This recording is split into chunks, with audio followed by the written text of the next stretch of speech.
പേരാ എന്താണ് തിയേറ്ററൊക്കെ ക്ലോസ് ചെയ്യാൻ പോകണമെന്ന് കേൾക്കുന്നുണ്ടല്ലോ, എന്താ സംഭവം? തിയേറ്റർ പൂട്ടിയാൽ നമ്മുടെ കഞ്ഞിമുടി മുട്ടുമെന്ന് പലരും പറഞ്ഞാൽ തെറ്റാണ്. നമുക്ക് കഞ്ഞി കുടിക്കാനുള്ള മാർഗം വേറെ ഉണ്ട്, ഒരുപാട് പ്രോഗ്രാംസ് ഒക്കെ ഉണ്ട്.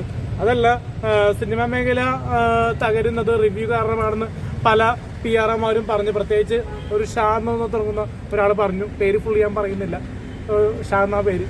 അപ്പോൾ നമ്മുടെ സുരേഷ് ഏട്ടൻ ഇന്നലെ പറഞ്ഞത് സൂപ്പർ താരങ്ങൾ കോടിക്കണക്കിന് രൂപ വാങ്ങുന്നതുകൊണ്ടാണ് മലയാള ഇൻഡസ്ട്രിയിൽ OTT-ൽ പോലും ബിസിനസ് പോകാത്തത്. തിയേറ്ററിൽ പോലും പല പടങ്ങളും ഫ്ലോപ്പ് ആകുന്നു. ഇപ്പോൾ 2022 മുന്നേയും സിനിമകൾ തിയേറ്ററിൽ റിലീസായിരുന്നു, പലതും പരാജയപ്പെടുന്നുണ്ട്. അന്ന് 200 സിനിമ റിലീസാകുന്നുണ്ട്, 10 പടങ്ങൾ വിജയിക്കുന്നു. ഇന്ന് അതുപോലെ തന്നെ സ്ഥിതി, മനസ്സിലായോ? വ്യത്യാസമൊന്നും വരുന്നില്ല. പക്ഷേ ഈ റിവ്യൂവർമാർ പറഞ്ഞുകൊണ്ടാണ് സിനിമ പൊട്ടിപ്പോണെന്ന് പറയുന്നത് എനിക്ക് വലിയ പൊട്ടിപ്പോണ്ടാവും. പക്ഷേ അത് എത്രത്തോളം കണ്ണിങ് ആകുന്നത് അശ്വിൻ ഗോഖിനെ പോലെയും സീക്രട്ട് റജനെ പോലെ ഉള്ളൊരു ക്രൂവൽ പേഴ്സണാലിറ്റിയിലെ ആൾക്കാരാണ് നെഗറ്റീവ് റിവ്യൂ പറയുന്ന ആൾക്കാർ. പക്ഷേ സന്തോഷ് വർക്കിയും എൻ്റെയും റിവ്യൂ കണ്ടിട്ട് ആരും തിയേറ്ററിൽ പോയി പടം കാണില്ല എന്നൊന്നും പറയാൻ പറ്റില്ല. ഇൻഫ്ലുവൻസ് ഉണ്ണി വ്ളോഗ് ആണെങ്കിൽ അവരുടെ റിവ്യൂ ഒക്കെ നിർത്തിക്കഴിഞ്ഞാൽ പിന്നെ ആശ്വാസം ഉണ്ടാവും. അവിടേക്ക് ഒന്നും ആരും ഒരു പണമുള്ളവരുടെ മേത്തേക്ക് കയറാൻ പറ്റില്ല എന്നൊരു സംഭവമുണ്ട്. അത്യാവശ്യം നല്ല ഹൈ ക്വാളിറ്റിയുള്ള ആൾക്കാരാണ്. പക്ഷേ കഴിഞ്ഞ ദിവസം തൊപ്പിയുടെ ലൈവ് സ്ട്രീം ആരോ ബ്ലോക്കാക്കി. കഴിഞ്ഞ ദിവസം എൻ്റെ ഇൻസ്റ്റാഗ്രാം ബ്ലോക്കാക്കി വരെ തൊപ്പിയുടെ ലൈവ് സ്ട്രീമിങ് ആരാണ്ട് അനാബിൾ ചെയ്തു. അങ്ങനെ ഒരുപാട് ചതിക്കുകൾ വരുന്നുണ്ട്, മനസ്സിലായോ ഇതിൽ. പക്ഷേ പറയാനുള്ളത്, നമ്മൾ സുരേഷ് ചേട്ടനൊപ്പമാണ്. സുരേഷ് ചേട്ടൻ തിരുവനന്തപുരത്ത് സെക്രട്ടേറിയറ്റിൽ മാർച്ച് എടുത്തെന്ന് പറഞ്ഞു. അപ്പോൾ മാർച്ചിൽ നമ്മളും പങ്കെടുക്കും, ഞാൻ സന്തോഷ് വർക്കി പങ്കെടുക്കും. കാരണം നമ്മൾ സപ്പോർട്ടല്ലേ.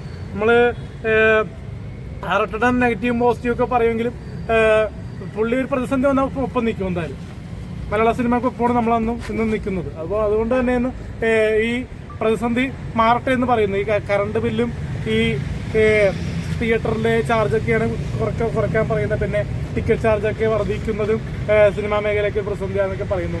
അപ്പോൾ അതും റിവ്യൂ ആയിട്ട് വലിയ ബന്ധമില്ല. റിവ്യൂവിൻ്റെ പേരല്ല, സിനിമാ മേഖലയിൽ നടന്മാർ മേടിക്കുന്ന കോടിക്കണക്കിന് രൂപയുടെ റെമ്യൂണറേഷൻ കുറയ്ക്കാൻ വേണ്ടിയാണ് ഈ പുള്ളി തിയേറ്ററിൽ ഇപ്പോൾ ജൂൺ 1-ാം തീയതി മുതൽ തിയേറ്റർ പൂട്ടിയിടുമെന്നാണ് പറഞ്ഞു, സിനിമ നിർത്തിവെക്കാൻ പറഞ്ഞു. അപ്പം അതിനോട് എനിക്ക് വലിയ താല്പര്യമില്ല. കാരണം സിനിമ നിർത്തിവെച്ചുകൊണ്ട് എത്രത്തോളം ആൾക്കാരിലേക്ക് ഇങ്ങനെയുള്ള പ്രശ്നങ്ങൾ മാറുമെന്ന് എനിക്കറിയില്ല. കാരണം ഒരുപാട് പേരുടെ ഒരു ജോലിയാണ് സിനിമ മേഖലയായിട്ട് ബന്ധപ്പെട്ട്. ഒരുപാട് ടെക്നീഷ്യൻസ്, ലൈറ്റ്, സൗണ്ട്, പിന്നെ ചായ അടിക്കുന്ന ആൾക്കാർ വരെ. നമ്മളൊരു പാവപ്പെട്ടവർ വന്നിട്ട് ചായ കുടിക്കാൻ പറ്റില്ല. ഈ ഒരു സിനിമ കാണാൻ വേണ്ടി വന്നു കഴിഞ്ഞാൽ ഒന്നാമത്തെ പ്രശ്നം തിയേറ്ററിൻ്റെ അതിൻ്റെ അകത്ത് വെക്കണ സ്നാക്സ് ആയാലും ഒരു ഇതായാലും ഭയങ്കര പൈസയാണ് ഇതിന് മേടിക്കുന്നത്. അപ്പൊ അതൊക്കെ അല്ല, പാവപ്പെട്ടവർക്ക് വന്ന് സിനിമ കാണാൻ പറ്റാത്തൊരു സിനിമ കാണണം. നമുക്ക് എന്തെങ്കിലും പുറത്തുനിന്ന് എല്ലാ തിയേറ്ററും മിക്ക തിയേറ്ററും ഇങ്ങനെയാണ്. ഇപ്പൊ മാളുകളിലൊക്കെ ഒന്നും പറയട്ടെ, നമ്മുടെ കയ്യിലൊരു ഒരു പാക്കറ്റ് പുറത്തുനിന്ന് മേടിച്ച് അകത്ത് കയറ്റാൻ പറ്റാത്ത അവസ്ഥയാണ്. കാര്യം അവിടെ എന്തിന് ഈ പാവങ്ങൾക്ക് സിനിമ കാണണ്ടേന്ന് ഞാൻ ചോദിക്കണത്. അതാണ് ഈ ഇങ്ങനെ പൈസ കൂട്ടിയിട്ട് എന്താ കാര്യം?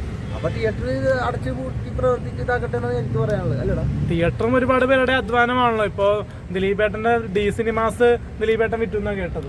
അപ്പൊ അതുകൊണ്ട് തന്നെ പ്രതിസന്ധി ഉണ്ട്. അപ്പൊ അതുകൊണ്ട് തന്നെ എന്തായാലും മലയാള സിനിമയിൽ ഇനിയും നല്ല നല്ല പ്രൊഡ്യൂസർ വരട്ടെ, നല്ല നല്ല മാറ്റങ്ങൾ വരട്ടെ. ഈ എന്തായാലും ഈ സെക്രട്ടേറിയറ്റിലെ മാർച്ചിൽ എന്തായാലും ഞാനും നമ്മുടെ വിഷ്ണു എല്ലാവരും തിരുവനന്തപുരത്തേക്ക് പോകാനാണ് പ്ലാൻ. നമ്മള് സുരേഷ് ചേട്ടന് കട്ട സപ്പോർട്ടായിട്ട് നിൽക്കുന്നു. ജയ് സുരേഷ് ചേട്ടൻ.